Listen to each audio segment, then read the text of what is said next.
Hello students, hope you all are doing well. I am Assistant Professor Pradnya Kadu. So we are studying about Staphylococcus aureus. In our previous video lecture we have seen about the classification, morphological characters, biochemical characters and cultural characteristics of Staph aureus. So in today's lecture we are going to see the antigenic structure of Staph aureus. What is antigenic structure? Antigenic structure क्या है? Antigenicity मतलब उस organism का cell का structure जो disease cause करता है, सो उसे हम बोलते हैं एंटीजेनिक स्ट्रक्चर. दैट मीन्स उसकी ability to cause a disease. So there are various cell components or cell wall components are present on the Staphylococcus aureus. Some of them are responsible to cause a disease. So first is a capsule. So capsule facilitate adherence to the catheter or synthetic material and it also inhibit the pathogenesis. Capsule क्या काम करता है? अडेयरेंस to the substance, मतलब किसी भी substance को adhere करके वो बॉडी में या फिर human body, in case of human body में एंटर करता है. सो कैप्सूल का क्या काम है? To adhere the substance. Then next is peptidoglycan. As you all know, gram positive organisms contains more peptidoglycan as compared to the gram negative bacteria. तो peptidoglycan ये cell wall का बहुत इम्पॉर्टेंट कंपोनेंट है. So peptidoglycan major structural component of cell wall. It is important in the pathogenesis of staphylococcal infection. It activates complement and evoke production of inflammatory cytokines. भी inflammatory cytokines क्या है? Cytokines proteins है. ये कब activate होते हैं? जब कोई फॉरेन एंटीजन बॉडी को इन्फेक्ट करता है तो जो हमारी इम्यून सिस्टम है वो number of immune defence sales को एक्टिवेट करती है. तो वो जो प्रोटीन्स एक्टिवेट होते हैं उन प्रोटीन्स को क्या बोलते हैं? साइटोकाइंस. तो पेप्टिडोग्लाइकेन जो है ग्राम पॉजिटिव का वो बॉडी में एंटर करता है for the pathogenesis. Then teichoic acid facilitate adhesion to the host cell surface and protect from opsonisation. So teichoic acid host body में, जब ये ऑर्गेनिज्म होस्ट बॉडी में एंटर होता है तब टिकोइक एसिड उसको अडेजन करने में हेल्प करता है टू द ह्यूमन बॉडी और host body. The last component is protein A, the major protein component of the cell wall. ये जो स्टैफ ऑरियस है उसकी सेल वॉल का ये protein A major cell component है जो पैथोजेनेसिस और डिसीज कॉज करने में हेल्प करता है. Then we are going to see the pathogenicity of the staph aureus. Pathogenicity means क्या? कि वो किस टाइप के डिसीज कॉज करता है या फिर उसका वे ऑफ इन्फेक्शन क्या है, ये देखेंगे हम पैथोजेनिसिटी में. Staphylococci are pathogenic microorganism related to the abscesses and irritation. Abscesses और इरिटेशन कॉज करता है staph aureus. The circumference of abscesses is surrounded by fibrous capsule. ये जो स्टैफ ऑरियस है ये एक फाइब्रस कैप्सूल से सराउंडेड होता है और ये इरिटेशन और एब्सेसेंस कॉज करता है. It in chronic staphylococcus wound infection the lesion are granulomas form by the pus. अभी जब क्रॉनिक इन्फेक्शन होता है स्टैफ ऑरियस का तो वहाँ पे वो क्या फॉर्म करता है? लेजन फॉर्म करता है which is granulomas form by the pus. You all know पस क्या है? पस आप अवेयर है पस से. सो वो लेजन फॉर्म करता है जो पस ग्रैन्युलोमास से फॉर्म होते हैं. Then pathogenic staphylococci produce a large number of toxins and enzyme. Pathogenic staph aureus है जो लार्ज नंबर ऑफ टॉक्सिन्स और एंजाइम सिक्रेट करते हैं या फिर एंजाइम प्रोड्यूस करते हैं जो कि ह्यूमन बॉडी को हार्मफुल होते हैं और उनकी वजह से बॉडी पे जो लेजेंड्स, रैशेस और जो कुछ भी स्टैफ ऑरियस के सिम्टम्स है वो उस एंजाइम और टॉक्सिन्स एक्सोटॉक्सिन्स की वजह से कॉज होते हैं. Then we are going to see the pathogenesis of Staph aureus. So what is pathogenesis? What the actual mode of infection. इस ऑर्गेनिज्म का जो एक्चुअल मोड ऑफ इन्फेक्शन जो है वो हम पैथोजेनेसिस में डिस्कस करते हैं. So how it infect to the human और any other organism. First, it adhere to the damaged skin, mucosa or tissue surface. At this site, they evade defense mechanism of the host, colonize and cause tissue damage. अभी हमें skin पे कोई damage हुआ है या फिर mucosa पे या फिर टिश्यू सरफेस पे कोई भी डैमेज हुआ है तो वहाँ पे जाके ये स्टैफ ऑरियस क्या करते हैं, इन्फेक्ट करते हैं. Most of the infection are skin infection. Staph aureus mostly skin को इन्फेक्ट करता है. So at this side they evade defence mechanism of the host cell का जो हमारा इम्यून डिफेंस मैकेनिज्म है वो इवेड करने का काम करता है और वहाँ पे कॉलोनाइज हो जाता है स्किन पे या टिश्यू पे और स्किन और टिश्यू को डैमेज करना स्टार्ट कर देता है.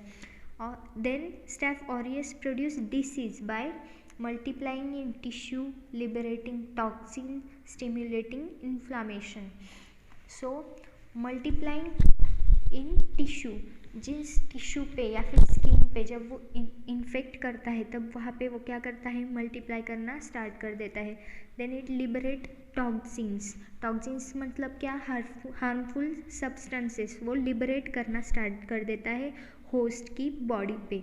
सो उससे भी सीवियर इन्फेक्शन और सीवियर डिसीज कॉज होते हैं. देन इट स्टिम्युलेट इन्फ्लामेशन मतलब क्या, सम रैशेस, स्वेलिंग वगैरह, तो वो स्टिम्युलेट करता है. Understand pathogenesis. So then sign and symptoms of staph infection. So what are the signs and symptoms of the staph infection? It causes small red bumps resembling pimples, boils or spider bite. क्या करता है वो, red bumps form करता है. उनका appearance कैसा होता है, पिंपल्स या बॉयल, स्पाइडर बाइट जो होता है स्किन पे. तो this kind of infection are caused by this staph aureus. The site may be warm, red and painful to touch. So painful to touch.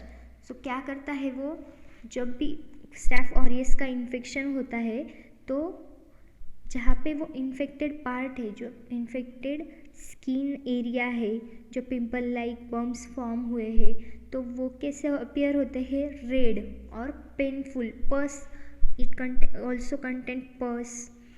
Then it feel warm and red and it also painful to touch. Can turn into deep painful abscesses. तो ये जो small pimple like infection start होता है, it then further turn into deep or painful infections. It can cause potentially life-threatening infection in bone, joint, surgical wounds, the bloodstream, heart vessel and lungs. तो सिर्फ skin पे ही नहीं, further इसका जो severe infection होता है स्टैफ ऑरियस का, वो बोन्स को भी इन्फेक्ट करते हैं, बोन्स, जॉइंट्स और सर्जिकल वुंड्स जो कुछ होते हैं. Then the bloodstream, it also affect or infect the heart vessel and lungs also. सो जो सीवियर इन्फेक्शन है, this kind of severe infection also caused by this staph aureus. So you can see in this image how it infect to the skin. You can see how these bumps or pimple like infection are caused. Boils, cellulitis, infection in hair follicles. Hairs में भी ये infect करता है. Then nails में, skin पे इम्पैटिगो नाम का disease है जो कॉज करता है staph aureus. So here you can understand what kind of infection the Staph aureus can cause. Okay, then we are moving to the laboratory diagnosis of Staph aureus.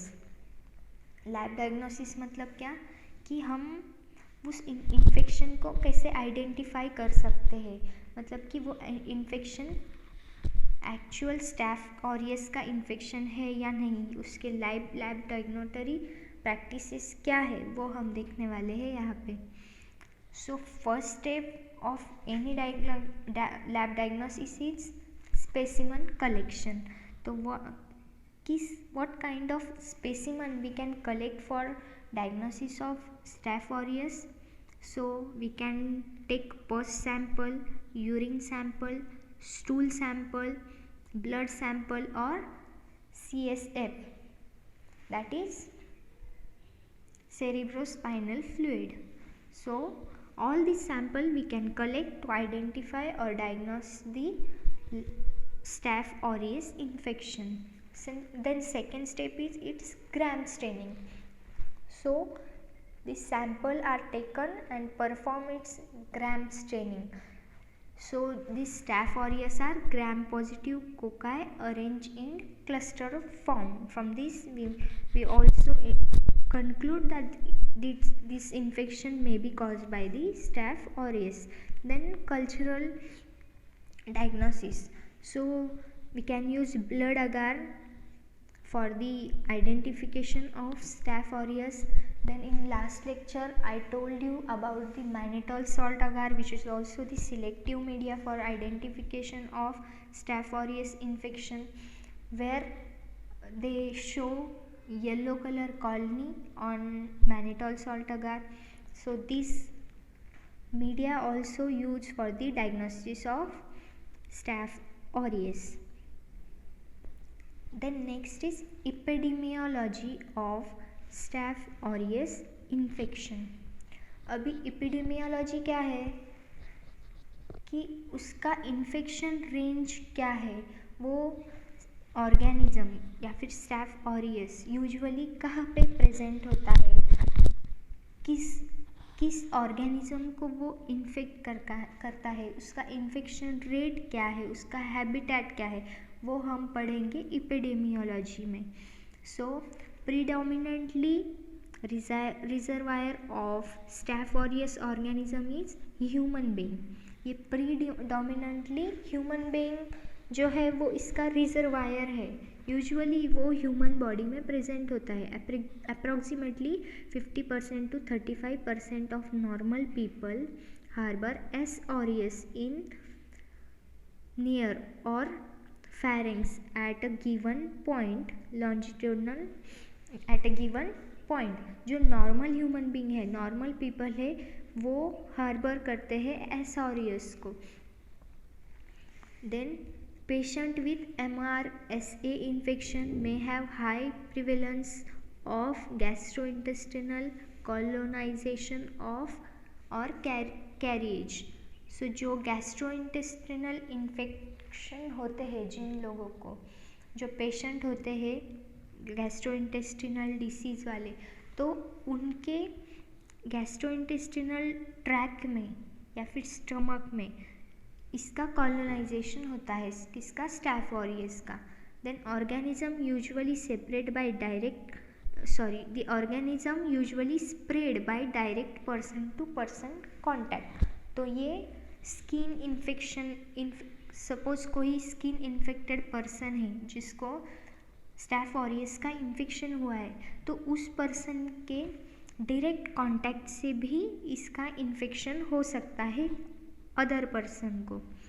Then it's spread from inanimate object is rare but has been documented, such as outbreak among football player, river rafter, guides etc.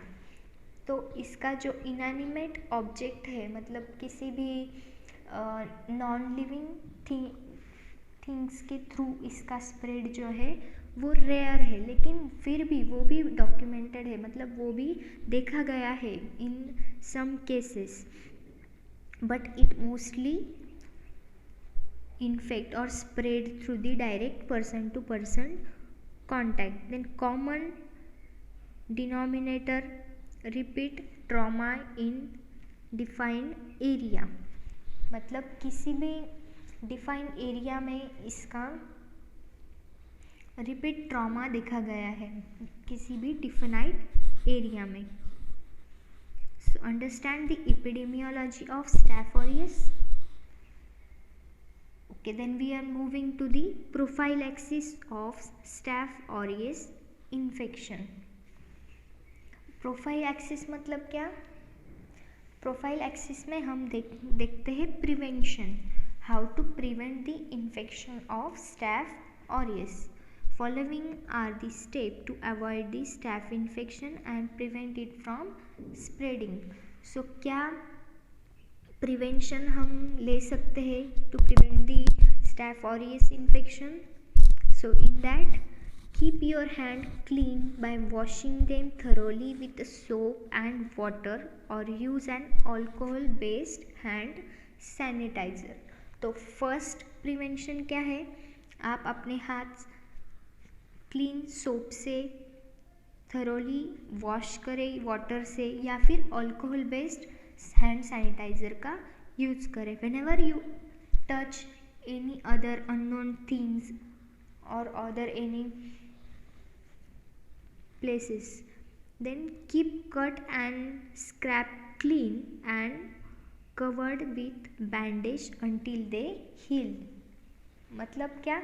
अगर आपको कोई चोट लगी है या फिर कोई infection cut हुआ है, स्क्रैप्स हुआ है, तो उसको क्या करें? क्लीन रखें और उसको कवर्ड रखें by using the bandage until it get heal. Avoid contact with the other peoples wound और बैंडेजेस. किसी अदर पर्सन के जो जिन्हें चोट लगी है या फिर वुंड हुआ है तो उनसे डायरेक्ट कॉन्टैक्ट अवॉइड करें. Do not share personal items such as towel, clothing और cosmetics. जो भी हमारे पर्सनल आइटम्स होते हैं जिनका हमारे डायरेक्टली स्किन से कांटेक्ट आता है वो शेयर करना प्रिवेंट करें. Do not share your personal towel, clothes और cosmetics. So these are the prevention to prevent the or to stop the spread or infection of staph aureus. Okay, then what are the simple steps for in that also some here you can see wash your hand, keep wound cover, reduce tampon risk, then avoid sharing your personal care items, cooking and storing food properly. So staph aureus का infection food के through भी होता है, वो food को infect करता है और वो इन्फेक्टेड फूड और कंटामिनेटेड फूड जब हम खाते हैं या फिर इंटेक करते हैं तो वो स्टैफ ऑरियस का इन्फेक्शन फूड पॉइजनिंग में भी टर्न होता है.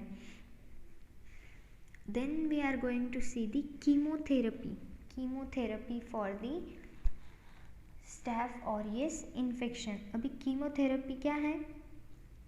मतलब कि उसका ट्रीटमेंट कि स्टैफ ऑरियस की इन्फेक्शन क्या ट्रीटमेंट दे सकते हैं. सो इसमें हम एंटीबायोटिक थेरेपी दे सकते हैं, वुंड ड्रेनेज ट्रीटमेंट दे सकते हैं, डिवाइस रिमूवल और removal of dead tissue. In severe cases directly tissue को रिमूव करना भी पड़ता है. So antibiotic treatment for staph aureus. Staph aureus cause a variety of manifestation and diseases. The treatment of choice for Staph aureus infection is penicillin. Penicillin ये जो antibiotic है वो wide range में स्टैफ ऑरियस के infection के against use किया जाता है. Staph aureus strain may become resistant to penicillin by producing enzyme like penicillinase that destroy the antibiotic. This is the form of beta-lactamase which break down the beta-lactam ring of the penicillin molecule. अभी ये जो staph aureus की strain है वो penicillin को कभी कभी resist करता है by the formation of the enzyme penicillinase, जो क्या करता है पेनिसिलिन को डिस्ट्रॉय करता है. So in some cases some other antibiotic also use to overcome this molecule resistant to penicillin have been developed. Some other antibiotic also developed. So these include methicillin, napcillin, oxacillin, oxalocillin, decloxacillin and flucloxacillin. These are the antibiotics which also used for to treat the Staph aureus infection. So here we end with the all classification, morphological characters, then biochemical characteristics, cultural characteristics, pathogenicity, prophylaxis, chemotherapy of the Staph aureus. So hope you all are understand all this character about Staph aureus. Thank you students. Have a good day.